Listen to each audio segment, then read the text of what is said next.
I could just use this. This is fine. Yeah, that's fine. I can just stand here. Before I start, we receive research funding from the US government as well as industry partners. And I represent a global consortium called MIT Critical Data. Our mission statement is that data and learning should be at the front and center of healthcare. We consist of healthcare practitioners, engineers, computer scientists, and social scientists who believe that data and learning should be the best medication for population health. And our flagship project, for those who were here 2 years ago, are two publicly available health data sets. So they are not open access in name only, they're actually open access.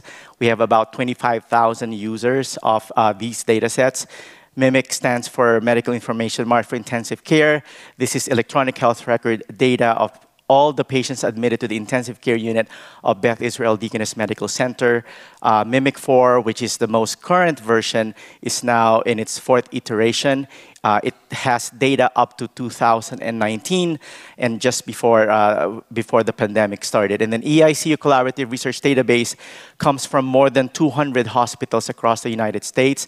Once again, these data sets have been de-identified as soon as you get access to the data set. That's after going through a human subject research training online.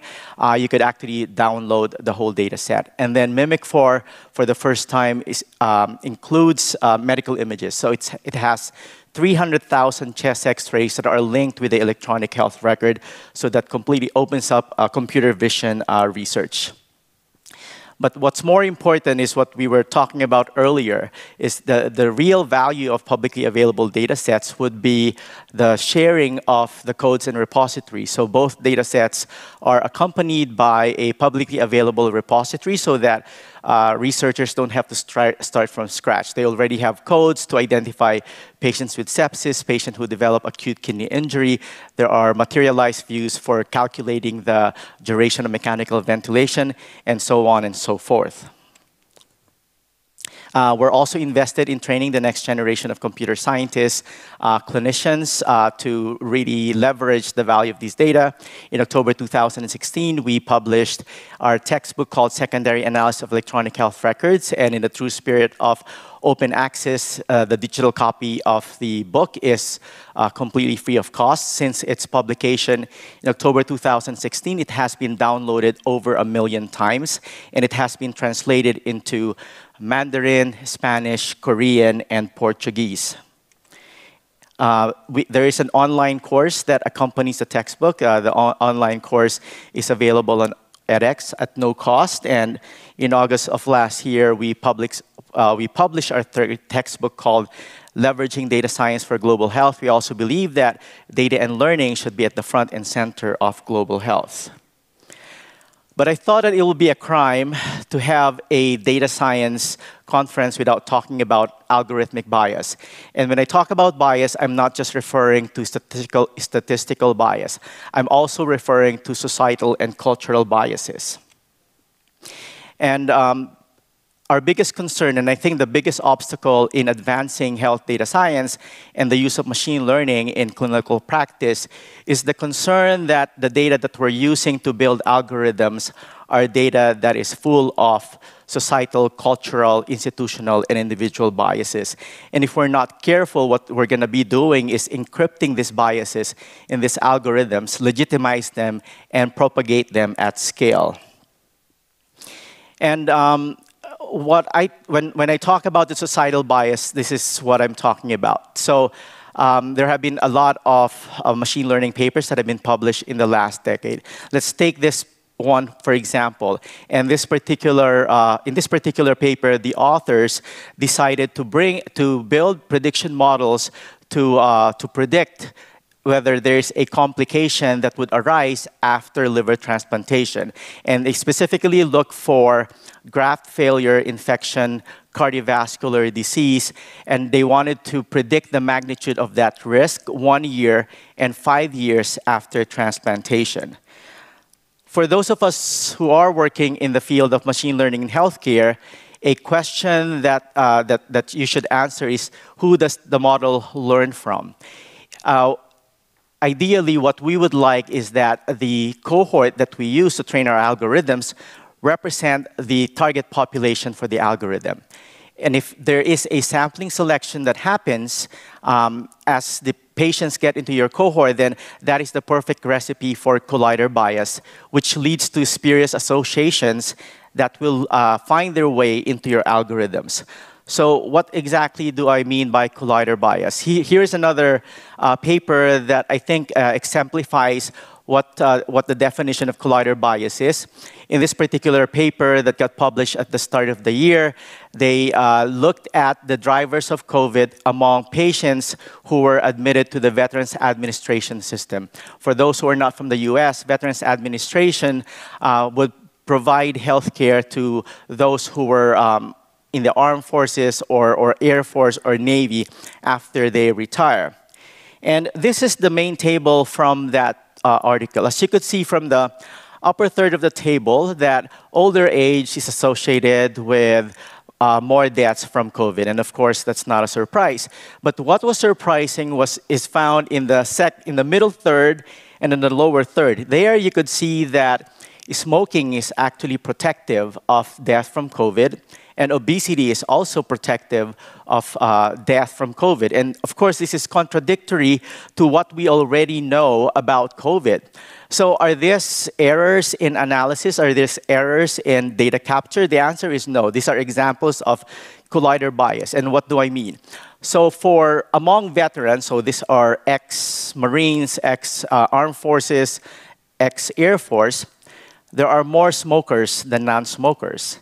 And then smokers with COVID are more likely to be hospitalized compared to non-smokers with COVID among the veterans.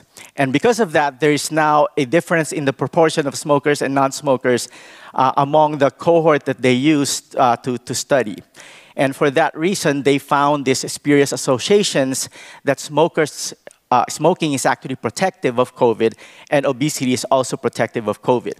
If you are not careful with making sure that your data set is representative of the target population, you will find lots and lots of examples of collider biases in your prediction algorithms. So going back to the paper that I showed to you about this prediction of complications of transplantation in the future, what we know is that they build the algorithm on a liver transplant patient cohort in North America. But we also know that in North America and in the rest of the world, certain populations are not represented. They don't even make it to the transplant list. And so be careful if you use this algorithm and apply it to someone who is not well represented in the original cohort. So right now, the main metric to evaluate the success, for example, of an algorithm is accuracy. But this is one of the main messages that I would like you to leave this conference with. Just because an algorithm is accurate does not mean that we should use it. Because what's going to happen is if it's accurate, it's going to maintain the status quo. We're going to see the same disparities in care if we start using these algorithms. What we would like is an algorithm that will predict an outcome if the world were fair. Because if you're going to keep predicting an outcome in the real world, all we're going to do is propagating whatever disparities that we see now. And to be able to do this, you want to have the counterfactual outcome. So let's go to the bank loan algorithm, which has been in use for a lot of banks in the United States. And it's an algorithm that banks use to determine whether you'll be able to repay a loan. And they assist or they inform decisions whether you receive a loan or not. So the ideal data set to develop a bank loan algorithm has everyone receiving a loan and everyone having the same access to be able to repay that loan. But that data set does not exist. Like in the United States, the data sets that they build a bank algorithm from would have pretty much very little proportion of patients who are from underrepresented populations like Blacks and Hispanics. And what we need would be either a counterfactual data set that would tell us whether this person is going to be able to pay the loan irrespective of their race. And that, I think, is the next avenue for machine learning field, is that we don't know yet how to build those algorithms that will tell you what would be the outcome if the world were fair. And I'm talking about race ethnicity, and I know that that's probably not a big problem here in Denmark, but I could tell you everywhere you go, there are populations that are marginalized by the healthcare system. Maybe less so than in other countries, but there will be populations that will have worse outcomes compared to the majority. And those are the people that you would really like to be emphasized or focused on when you're building these algorithms, that they are also benefiting from the applications of machine learning. Mortality prediction is perhaps the most popular algorithm. There are thousands of papers now on PubMed on mortality prediction, and it seems straightforward. All we're doing is to train a computer in learning what is the association of certain set of features with the label. And the label is whether the patient is dead or alive at the end. And at the end, you will have a formula that will give you what is the, how do you combine the different set of features that will give you an accurate prediction of whether the patient will survive or the patient will die.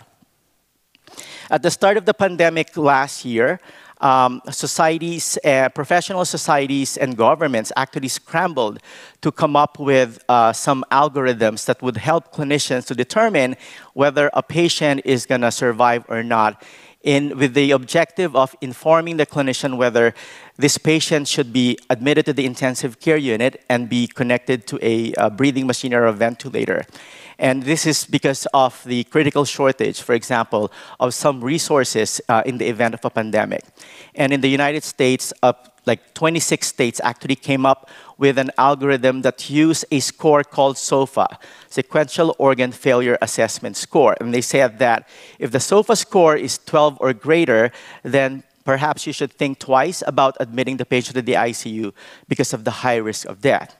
So the clinicians and the policymakers might find solace in the objective nature of these mortality prediction models, but they might be caught unaware if biases exist within the models themselves.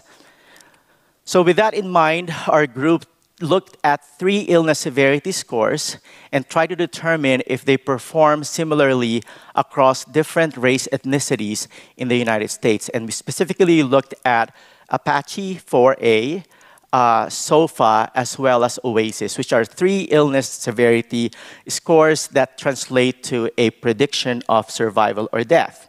And we're happy to report that the discrimination, or the area under the receiver operating characteristic curve, is actually very similar across the different race ethnicities. However, when it comes to calibration, there is a difference. So across the board, all the scores over-predicted death, but the magnitude of the over-prediction is so much more among Blacks and Hispanics. The same is true with SOFA. SOFA is more likely to over-predict death at a much larger degree among Blacks and Hispanics compared to whites. And of course, that's problematic. If it's going to give me a score that's higher than what it should be among Blacks and Hispanics, I will deprive them of a ventilator when I use those scores to inform me of whether this patient is a candidate for ICU care in the event of a pandemic. Our assumption when we're building and using these algorithms is that for similar patients, the decision-making is similar. But we know that most of the time that's not the case. These are 2 papers from our group that show that sepsis patients would have different outcomes depending on where they get admitted after adjusting for their illness severity and comorbidities and age. So clearly there is a difference in decision-making when it comes to caring for septic patients across hospitals, across providers. And that's not the worst part of the story. Concordance between the gender of the provider and the patient, concordance between the race between the provider and the patient would also affect outcomes. So there is subjectivity in the way decision-making is made. So when you have data that is full of subjectivity and biases, what do you expect to get? Biased algorithms. And we have examples of how algorithms that have been in use in healthcare have shown racial disparities. In 2019, there was a commercial algorithm that will identify high-risk patients and assign them for referral to a complex management case.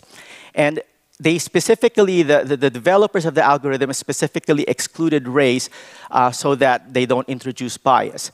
But their biggest mistake was to use cost as a proxy for the complexity of their care in the future. And cost is clearly not a race-neutral feature in the United States. We have tons of evidence that Black patients receive less primary care. And for that reason, Black patients were less likely to be referred for complex management as compared to white patients with the same chronic conditions. During the pandemic, our group decided to look at bias in algorithms that would automatically interpret chest X-rays, and there are a lot of open source algorithms that are available now on the internet. And what we discovered is that the algorithms were more likely to make mistakes among Black and Hispanic patients, and this completely amazes because you cannot tell the race of a patient by looking at the chest X-ray. So how come the computer is making more mistakes when the chest X-ray belongs to a Black or to a Hispanic patient? So we asked ourselves, can you actually train a computer to detect the race just by looking at the chest X-ray? And the answer is a resounding yes. So even when the race is completely hidden, there's no metadata that is attached to image. When you just feed the image with the computer with the image, it could tell you the race. It was easy to train an algorithm to detect the race. And it was not limited to chest X-rays. We also looked at whether we could train algorithms to detect race from hand X-rays, from neck X-rays, from CT scan of the chest, and from MRI of the brain. And we were just stumped. We couldn't figure out why. We performed lots and lots of experiments to see how can the computer find out the race. And what we did was to make sure that it wasn't the disease distribution. It wasn't the fact that there were more pneumonias among Blacks, and for that reason, it's associating the pneumonia with being Black. It wasn't because of the age, as you could tell from the bones. So we looked at chest X-rays of patients with the same age, and it still could detect the race. And then we actually even filtered the images so that you could degrade it, and each time it's still able to tell the race. And then we would use different crops, so random crops of the images, and it could still detect the race. We talked with medical physicists, and they couldn't tell us what's going on. And of course, that's a problem. So this is problematic in the same way that facial recognition software that make decisions on the skin tone is problematic. It's problematic in the same way that natural language processing that can detect societal biases would be a problem as well when you use that, for example, to filter out applications for a job. Which brings me to the story of Clever Hans. Clever Hans is an Arab stallion who was bought by Wilhelm von Osten in 1900. And von Osten taught the horse the numbers 1 to 9. And then pretty soon he thought that he was teaching the horse how to perform calculations. And he would have these demonstrations to show that the horse can actually add, subtract, and even do square root calculations. And it turns out that the horse was not performing the calculation. He could detect the heartbeat of Van Osten and the people around. And every time Van Osten would point to the correct answer, he gets really excited, and the people around the horse would get excited, and the horse thinks that that is the right answer. So when they changed it in such a way that they didn't tell Van Osten or the audience what the question is, so there's another audience and they know the question. So the one around the horse did not know the question. Clever Hans wasn't clever at all. He got all the answers wrong. And since then, we found out that horses and dogs could actually detect the heartbeat of someone who is nearby. Are there examples of clever hands in machine learning? Absolutely. These investigators, what they did was they trained an algorithm to detect a wolf from a husky. But the images that they fed the algorithm of wolves all had snow in the background, and the husky photos did not have any snow in the background. And as expected, the algorithm started learning that the presence of snow is associated with the animal being a wolf. So it was taking cues from features that are not relevant to the actual classification problem. And we think that that's going to be the problem when it is able to detect a sensitive attribute rather than using important features in its decision making. So the data that we use is biased, so there is no, we shouldn't be surprised when the algorithms that we develop will also be biased. And given the high-stakes nature of medical AI decision-making, we have to make sure that the data sets that we use would really represent the entire population. In the United States, that doesn't exist. This is a recent paper in JAMA that looked at where the data sets are coming from in the United States, and 70% of the data that is being used for machine learning comes from 3 states, California, New York, and Massachusetts. The same is true from a global perspective. 40% of data sets that are used, that have been used for publication in machine learning comes from the United States. Another 14% comes from China. And most of the low and middle income countries are not represented at all when it comes to machine learning in healthcare. And the other problem is that not all specialties are also represented. I would argue with you that machine learning and data science would be most relevant in fields that have a dearth of clinical trials. And what are those? Surgery, pediatrics, obstetrics. It's very difficult to do a clinical trial, so we really need to leverage observational data coming from electronic health records. And as you could see here, most of those specialties are not even represented. 40% comes from radiology. Another 25% comes from special imaging-based specialties such as ophthalmology and pathology. We need to redraw the map of machine learning in healthcare so that we're really able to leverage the power of machine learning and the zettabytes of health data that are being collected on a daily basis. And finally, a word on generalizability. Generalizability is indeed a good attribute, but we should not aspire for generalizability of our algorithms. I know that journals are always requiring you to validate your algorithm in an external data set. And in some cases, that is feasible, but I could tell you, in most cases, it is a myth. Universality is a myth. Our focus should not be external validation. Our focus should be to understand how, when, and why a certain machine learning algorithm works for that particular task. Thank you.